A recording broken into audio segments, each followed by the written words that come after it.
Давным-давно, когда Варшава еще не была столицей Польши, а только крепостью князей Мазовецких, жил в этом городе один ученик сапожника по имени Яська.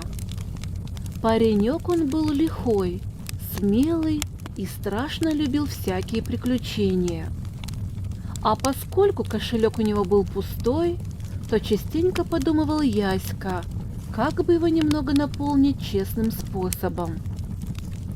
Ходила в то время легенда, будто бы в подземелье старого замка князей Мазовецких, стены которого и сегодня находятся на улице Тамка, было маленькое озерце.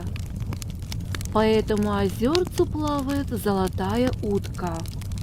Эта утка – прежняя хозяйка этого замка. Жадной и скупой она была при жизни, и теперь живет в подземелье, стережет свои богатства. Говорили также, что эта хозяйка огромным богатством одарит смельчака, который спустится в подземелье и найдет озеро.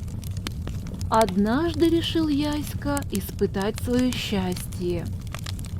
Решил он отыскать утку и честным способом немного разбогатеть. Надел он самое лучшее, что у него было, и отправился к замку. Долго блуждал он по темным переходам, подземным коридорам, на ощупь водя рукой по влажным стенам, и спускался по каменным ступенькам все глубже и глубже. Наконец оказался он в огромной пещере, освещенной каким-то дивным светом, бьющим не то с потолка, не то с каменных стен. В этом бледном свете плескалась серебристо-темная вода озера. Остановился Яська у самой воды и подумал. Правду люди говорили, что есть в подземелье озеро. Только где же искать эту утку и попросить у нее сокровища? Только он об этом подумал, как из воды вынырнула утка с золотыми перышками, от которых в пещере сделалось еще светлее. Подплыла она к самому берегу и ответила человеческим голосом. «Смелый ты, должно быть, парень, раз не побоялся сюда прийти. Положена тебе награда. Но чтобы получить мои богатства, нужно иметь не только смелое, но и твердое сердце. Потому что тот, у кого мягкое сердце, очень быстро богатство потратит. Так вот, прежде чем я открою тебе мои сокровища, тебе придется пройти еще одно испытание. Вот тебе 100 талеров. Потратить ты их должен только на себя в течение одного дня. Если хоть грош потратишь на других, не получишь ничего». Молча выслушал Яська все это, потом нагнулся и поднял тяжелый кошелек, который со звоном упал у его ног. Поклонился утке и пошел обратно. Взвешивая в руке тяжелый кошелек, усмехнулся про себя Яська и начал думать, на что деньги потратить. Приоденусь красиво, наемся досыта и позабавлюсь в волю. Талер круглый, катится быстро. Как ничто потрачу эти 100 талеров, а завтра за новыми сокровищами пойду. В центре города купил он себе красивую одежду, выбирая себе самые дорогие вещи. Но хотя он и приоделся с ног до головы, кошелек еще его был довольно тяжелый. Тогда зашел Яська в наилучший трактир. Велел принести себе самые изысканные блюда, сладкого меду. Когда же пришлось расплачиваться, то он очень удивился, что с него взяли 1 талер. Наступал вечер. Где же потратить оставшиеся деньги? Яська бродил по улицам, заходил в лавки, покупал разные ненужные мелочи. Пришел он, наконец, на площадь, где стояла большая палатка, в которой давали представления жонглеры и фокусники. Уселся Яська на почетном месте, дорого его оплатив, до слез насмеялся от представления, но когда вышел, снова вспомнил о своих хлопотах. В кошельке осталось еще 10 талеров. Как их потратить? Стоял так Яська задумавшись, как вдруг подошел к нему седой сгорбленный старичок, просящий милостыню. Вытянул руку и просит: «Помоги старику, красивый панич». Доброе сердце было у Яськи, чуткое ко всякой людской беде. Не задумываясь, положил он золотой талер в вытянутую ладонь. Вдруг что-то как треснет около него, как будто молния ударила. И услышал вдруг Яська за собой голос золотой утки, не сладкий уже, как в подземелье, а суровый и гневный. Не сдержал уговора, жалился над убогим. Слишком чувствительное у тебя сердце, чтобы унаследовать мои сокровища. Не пытайся даже спускаться в подземелье, потому что тебя там только смерть встретит.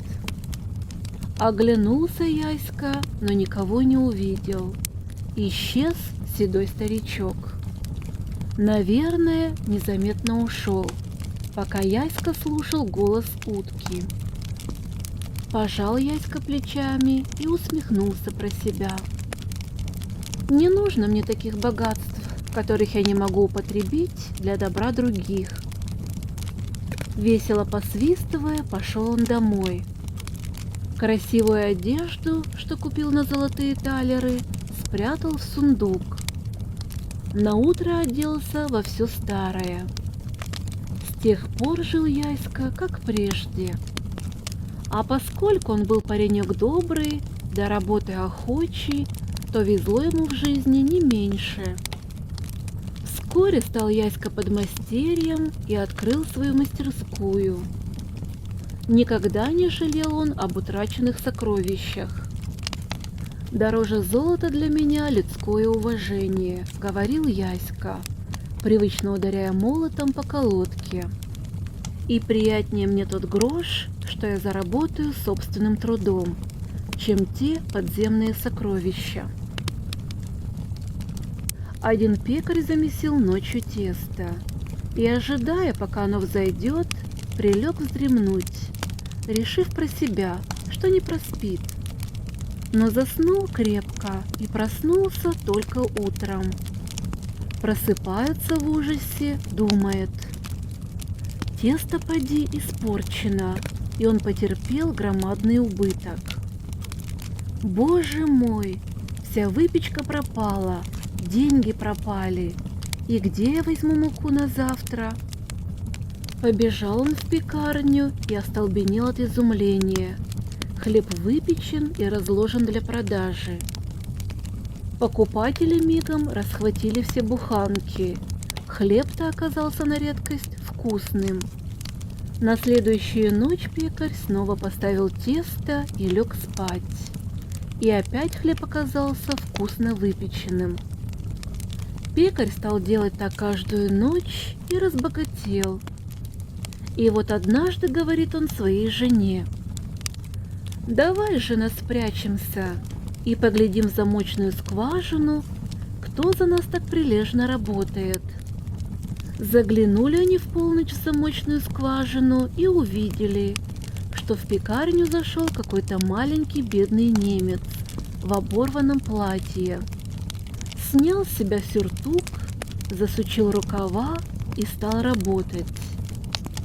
Окончив работу, он оделся и исчез.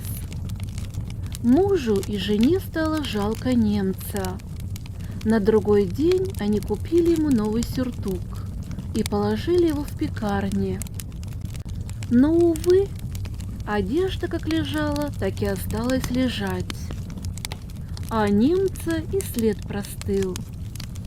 Тут они поняли, что это был не немец, а нечистая сила. На берегу озера жили сын с матерью. Жили они бедно. Сын охотился на уток и гусей. Как-то несколько дней подряд сын не убил ни одной птицы и вместе с матерью голодал. Но вот увидел сын, что попалась ему в капкан цапля. Начал он точить нож, чтобы зарезать цаплю, как вдруг она заговорила: «Не убивай меня, отпусти на волю. Все, что пожелаешь, я дам тебе. Приходи в мое царство, и я щедро награжу тебя». «А где твое царство?» — спросил юноша. «Влезь со мной на крышу, выпусти меня и смотри, куда я полечу». «В той стороне и найдешь мое царство», — сказала цапля. Мать с сыном посоветовались и решили: если они зарежут цаплю и съедят, то все равно останутся бедняками. А если отпустят ее на волю, то, может быть, цапля сделает их счастливыми. Влез сын на крышу дома и выпустил цаплю на волю. Цапля полетела на восток. И вот юноша отправился на восток разыскивать ее царство. Шел он, шел и никак не мог найти царство цапли. Но вот, наконец, юноша набрел на стадо коз. «Чьи эти козы?» — спросил он у пастуха. «Это козы цапли», — сказал пастух. «А где живет сама цапля?» — спросил юноша. «Спроси об этом у пастуха, который пасет баранов». Долго шел юноша, наконец встретил стадо баранов. «Чьи это бараны?» «Это бараны цапли». «А где живет цапля?» — спросил он у пастуха. «Зачем тебе она?» — спросил пастух. Юноша рассказал пастуху, как цапля попалась к нему в капкан, как он ее освободил и как она велела ему прийти в ее царство. «Возьми из моего стада 2 баранов», — сказал пастух. «Садись на моего белого верблюда и поезжай на восток. Когда подъедешь к дворцу цапли, увидишь 2 собак, охраняющих ворота. Ты брось баранов собакам, а сам свободно въезжай во двор. Скажи, что мне попросить у цапли?» — спросил юноша. «Спроси у нее скатерть-самобранку», — сказал пастух. Юноша поблагодарил пастуха за советы, взял с собой 2 баранов, сел на белого верблюда и поехал к цапле. Только он подъехал к ее дворцу, из ворот бросились на него 2 собаки. Юноша кинул им по барану и свободно въехал во двор. Тут он увидел цаплю, слез с верблюда, поздоровался с ней. «Помнишь, я освободил тебя из капкана? Вот я теперь приехал в твое царство. Что бы ты хотел?» «Подари мне скатерть-самобранку», — сказал юноша. «Ну, уж так и быть», — сказала цапля. «За то, что ты сохранил мне жизнь, дарю тебе скатерть-самобранку».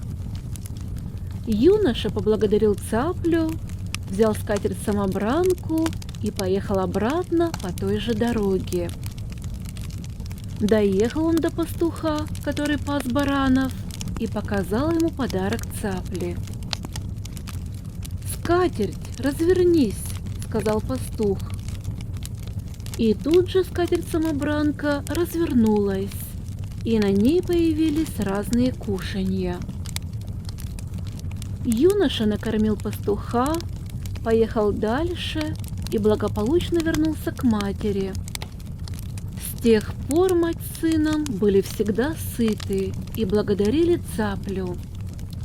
Теперь они могли накормить всякого, кто заходил к ним в дом. Скоро молва о скатерти-самобранке разнеслась по всей стране. Узнал о ней падишах и приказал отобрать у бедняков скатерть и принести ему. Отобрали у матери и сына скатерть-самобранку. «Сынок, пойди к Цапле и расскажи ей о нашем горе», — сказала мать сыну. Сын опять отправился к Цапле.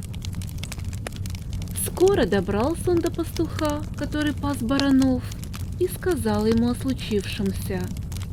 Пастух сказал ему: «Ничего не говори Цапле об этом, а попроси у нее еще тыкву». Поехал юноша к Цапле и попросил у нее тыкву. Когда он с тыквой снова подъехал к пастуху, тот взял у него тыкву из рук, поставил перед собой на землю и закричал: «Эй, выходи из тыквы!» Вдруг выскочили из тыквы люди с палками и стали колотить юношу. Он испугался и попросил пощады. «Назад в тыкву!» — скомандовал пастух. И люди с палками исчезли. «Теперь ты догадываешься, зачем тебе нужно было просить у Цапли тыкву?» — спросил пастух. Юноша вернулся домой, пошел к падишаху и стал требовать у него скатерть-самобранку. Падишах разгневался и велел прогнать его прочь. Тогда юноша бросил тыкву к ногам падишаха и закричал: «Эй, выходи из тыквы!» Выскочили из тыквы люди с палками и принялись бить падишаха. Стража в страхе разбежалась. Падишах взмолился: «Хватит, я сейчас отдам скатерть!» Юноша взял скатерть-самобранку и закричал: «Назад в тыкву!» Люди с палками исчезли. Со скатертью-самобранкой и чудесной тыквой сын вернулся домой к матери. С тех пор сын с матерью жили без страха. Жил-был в одной приморской стране царь. У него было много рыбаков, которые ловили для него неводами рыбу. За их работой следил сын царя. Однажды рыбаки поймали золотую рыбку. Увидел ее царевич и решил, зачем лишать жизни эту маленькую красивую рыбку. Пользы от нее отцу никакой. У него и без того много богатств. Пусть живет себе на радость. Отпустил царевич рыбку в море. Кто-то донес об этом царю, и тот сильно разгневался. «Айд, как ты смел лишить меня такой добычи?» — закричал царь. «Не нужен мне такой сын. Пусть твоему делом будет ад. Уходи с глаз моих куда хочешь». Выгнал отец сына из пределов своего царства. Долго шел царевич, куда глаза глядят. На берегу моря под развесистым орехом повстречался ему молодой человек, точь-в-точь похожий на него. Они познакомились. Царевич рассказал встречному о том, как несправедливо поступил с ним отец. «Теперь ты не будешь одинок в своей беде», — сказал царевичу его новый знакомый. «С этого дня я буду твоим другом». Обрадовался царевич. Когда рядом друг, легче переносить житейские невзгоды. Они условились в том, что радость и горе все будут делить пополам, и дали в этом друг другу клятву. Отправились они дальше вместе. долго бродили по свету. А однажды друзья услышали, что у царя той страны, в которой они находились, есть красавица-дочь.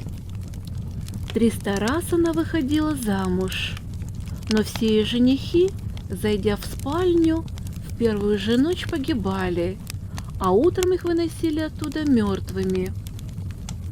Изгнанный царевич решил во что бы то ни стало жениться на этой царевне. Он сказал об этом своему другу. Тот стал его отговаривать. «Зачем же тебе женщина, погубившая 300 мужчин? Неужели тебе жизнь недорога?»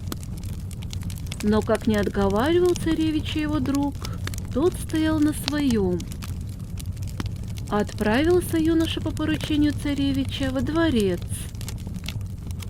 сообщить царю, что есть человек, который хочет жениться на его дочери. «Ну что ж, я не возражаю», — сказал царь. «Было у моей дочери 300 прекрасных женихов, но все они погибли. По-видимому, этот юноша хочет стать 301-м. Пусть приезжает». Надоели царю постоянные разорительные свадьбы. На этот раз они решили устроить небольшую свадьбу, только для видимости. В первую брачную ночь вошел царевич в спальню к невесте. А незадолго перед этим его друг спрятался в спальне под тахтой. Когда новобрачные заснули, друг царевича вышел из-под тахты и стал у изголовья с обнаженной саблей. Долго стоял он так неподвижно, начал уставать. Вдруг в полночь изо рта невесты стала выползать красная змея. Она потянулась к царевичу. Друг, стоявший наготове, взмахнул саблей и отсек змее голову. А туловище змеи застряло в утробе невесты. Друг царевича завернул голову змеи в платок и снова застыл в неподвижности с занесенной саблей. Через некоторое время изо рта невесты начала выползать еще одна змея. И ей друг царевича отрубил голову, а туловище змеи застряло в утробе невесты. Голову второй змеи он также завернул в платок. Изо рта девушки стала выползать третья змея. Друг царевича и ей отрубил голову. Обезглавленное туловище и этой змеи уползло в утробу невесты. Голову змеи он завернул в платок.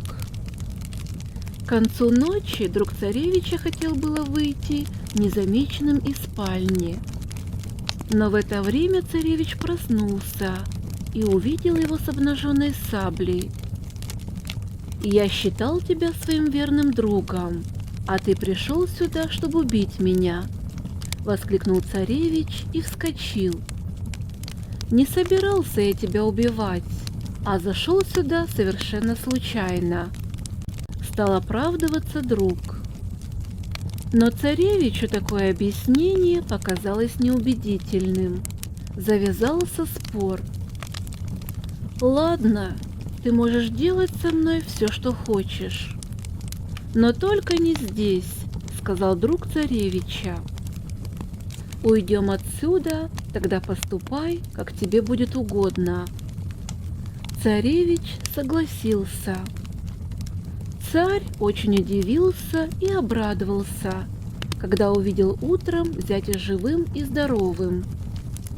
Он устроил настоящую богатую свадьбу и дал дочери подобающее ей приданое. Целую неделю пили, ели, веселились на свадьбе.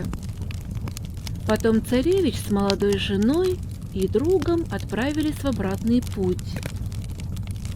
Долго ехали они молча. Царевич все раздумывал, как ему поступить с другом, который, как он полагал, хотел убить его в спальне, но так ничего не мог придумать. Подъехали к тому ореховому дереву, где они встретились и подружились. Друг царевича говорит: «Здесь мы с тобой стали друзьями, на этом месте дали мы друг другу клятву, что будем поровну делить все, что нам достанется. Если ты не изменил своей клятве, то мы должны с тобой поделиться всем тем, что нам добыто».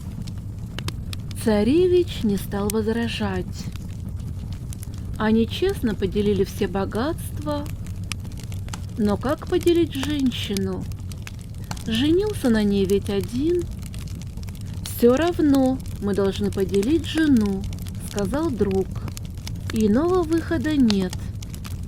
Раз ты на этом настаиваешь, пусть будет по-твоему», — скрипя сердце, согласился царевич. Две извивающие косы покоились на плечах жены царевича. Каждый из друзей взял за косу. Друг размахнулся саблей, метя разрубить женщину ровно пополам. Но не успел он довести клинка до ее головы, как изо рта ее выскользнуло обезглавленное тело красной змеи. «Что-то я неудачно размахнулся», — сказал друг царевича. Он снова занес саблю, но опять-таки не успел опустить ее. Выскочила вторая змея. Когда вышла третья змея, друг царевича вложил саблю в ножны и сказал: «Увидев меня с саблей в спальне, ты подумал, что я хотел убить тебя, но это не так. Я спас тебя от смерти, обезвредив этих змей. Им я отрубил тогда головы. Вот они». С этими словами он бросил 3 отрубленные головы змеи. «Ты в свое время тоже спас мне жизнь, хотя и не помнишь этого», — продолжал друг царевича.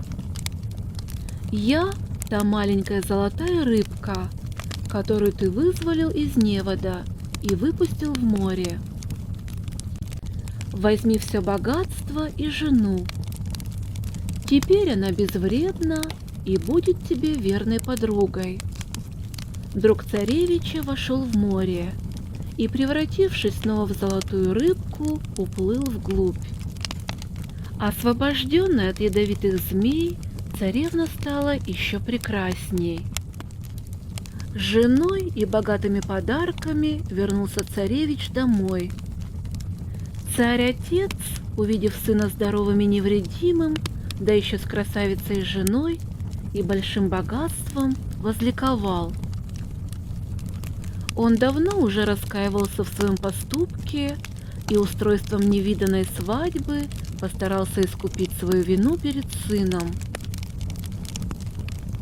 У Васьки кота поломались от старости зубы, а ловить мышей был большой охотник Васька кот. Лежит целые дни на теплой печурке и думает, как бы зубы поправить. И надумал, а надумавши, пошел к старой колдунье.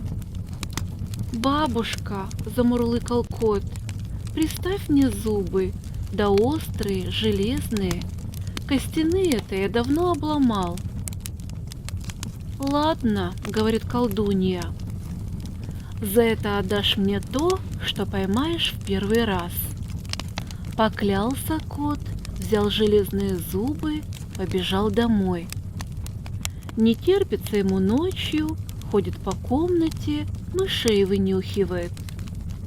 Вдруг мелькнуло-то что-то, бросился кот, да видно, промахнулся.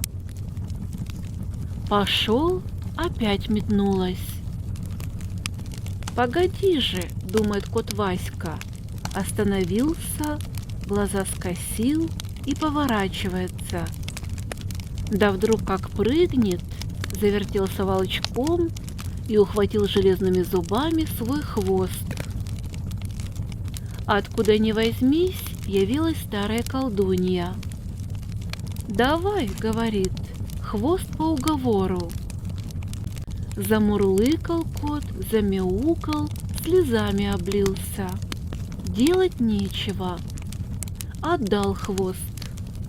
И стал кот куцый. Лежит целые дни на печурке и думает. Пропади они, железные зубы, пропадом. В дубовом дупле жила белая сова, лунь-птица. У совы было 7 детенышей, 7 родных сыновей. Раз ночью улетела она мышей половить, яиц напиться. А мимо дуба шел дикий лесной кот. Услыхал кот, как совята пищат, залез в дупло и поел их, всех 7. Наевшись, тут же в теплом гнезде свернулся и заснул. Прилетела сова, глянула круглыми глазами, видит, кот спит. Все поняла. «Котик лесной!» — запела сова сладким голосом. «Пусти переночевать, студено в лесу-то». Кот спросонок не разобрал и пустил сову. Легли они в дупле рядышком. Сова и говорит: «Отчего у тебя, кот, усы в крови?» «Ушибся, кума, рану лизал». «А отчего у тебя, кот, рыльце в пуху?» «Сокол меня трепал, на силу ушел». «Да, на силу ушел я от него». «А отчего у тебя, кот, глаза горят?» Обняла сова кота лапами и выпила глаза его. Клюв о шерсть вытерла и закричала: «Совят! 7 совят кот съел!» Рубит мужик дрова, мороз градусов 35. Так расстарался мужик, что ему стало жарко. Он снял с себя кафтан и положил на пень. И старается, рубит дрова. С него под градом. Едет барин на тройке, кучеру говорит: «Останови!» Подзывает барин мужика, говорит: «Мужик, что такое? Мне в тулупе холодно, а ты в одной рубахе и под градом». Мужик и говорит: «Что мне твой тулуп? Вот у меня кафтан волшебный. На пне лежит, и мне отсюда жарко». Барин говорит: «Давай, мужик, менять на тулуп». Мужик говорит: «Барин, придачу надо». Барин говорит: «Сколько?» «5». Барин достает 5 рублей, мужик берет 5 рублей и подает барину кафтан. У барина берет шубу.